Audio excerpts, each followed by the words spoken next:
Good morning, good afternoon, good evening, wherever you are. It's lunchtime for me here on a beautiful spring day in South Africa. And I'm sat with, and I can show you what I'm sat with, a Nighthawk Pro from Emax Models. It tells me on the bottom it's a 280 FPV class racer sent by Adam from Gearbest very kindly for me to review. And I must say I'm very, very impressed with the thing.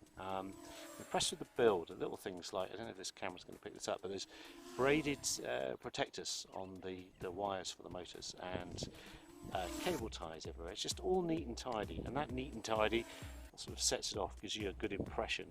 See, I thought it was going to be good when I took it out of the box, just based on that. Let's look at the front, I suppose. The front, on the front, 1/3 of an inch, 700 line CMOS camera, fairly standard old thing. Massive amount of protection on it. Look, this little lip on the front is the protection for the camera, so that's not, I don't know if that's seen yet, that's not going to do a great deal, that. And then behind that, all the room in the world to put your receiver over on the top, a mount for Mobius or action camera, and then very freaky little thing to run your antennas. It's quite nice in flight like that, I suppose.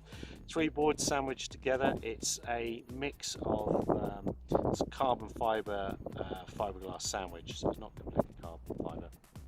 And at the bottom, the board there is maize based. I think they call it a Skyline 32, and there's the USB. You connect it there to USB. I used Baseflight, and I used a very good, I'll put a link into it, a very good setup video from HPI guy, and that's how this is set up. On the other side, that's where your receiver comes into the board via a supply cable, and then you set it up in Chrome or in the configurator. All very simple to do, very impressive. Only snag with this sort of setup is, so also in there is 4-speed controller, they're 12 amp VL line speed controllers. Should anything go wrong with that board, you've got to replace it. That board's about $62 to replace, just on bolts here. The motors, if you need any more, they're $16 a pair, so that's not too bad. $32 buying a new set. So that's the only downside to that. The other downside, or a problem I have with this, I think, is this battery connector.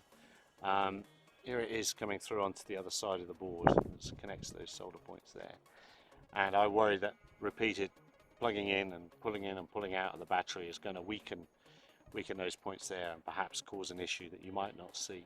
The bottom, by the way, is gel coated to protect it in wet grass and such. Quite a good idea. It can't move laterally, that connector, and hopefully there's some sort of lug underneath that middle frame that stops it moving. Either side of this connector, that's power switches. One power switch for the radio, that's switching on and off. Never put the radio on without the cloverleaf antenna on it. Bad news, you'll burn it out straight away. And a radio switchboard on the side here, between 200, so I can't see what's the camera seeing, between 220 milliwatts. And on the other side, the other switch is for this LED bar on the back, which, to be quite honest, I've switched on once and that's it. I've not used it again. So this LED bar is a bit of a passenger. I guess I'm keeping it on because I think it probably gives the frame a little bit of rigidity across there. So I'm quite impressed with that. So all in all, a very tidy package. I don't think it's a first multi-rotor, but it could be a second or third after you've bought one of those tiny ones to thrash around the living room and get used to. And as long as you're steady with it, I think yeah, it could be a second multi-rotor, and then get used to thrashing it around. I don't think I mentioned it comes with once you're getting used to things, it comes with these 10-degree angle mounts that you put onto your motor, and they change the angle of the motor so you can go faster forward without needing to tilt the camera. Other people tilt the camera to achieve that. I haven't put them on yet because I am a bit of a duffer with these things, and they weigh quite a bit. I live at 5,000 feet, and I worry that those are going to affect the flight performance. I've had 52 flights out of it using my son's 1.5 Nanotech 3570 LiPo. It's a very standard thing. So 52 flights at $14 battery, that's 25 cents a flight, basically, or a little bit more than that.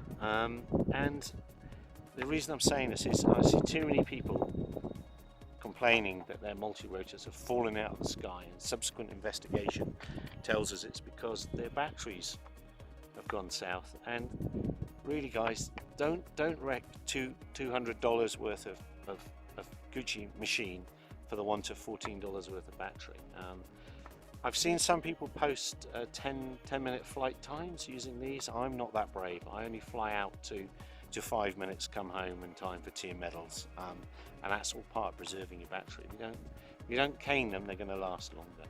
All in all, I'm very, very impressed. I'm going to write some words to go with this and put that on SUS News, all the facts and figures and all those other good things. But all in all, a very, very good second multi-rotor, I think, and you'd get some crazy hand-eye coordination skills with this sort of thing those DJI drivers just don't have.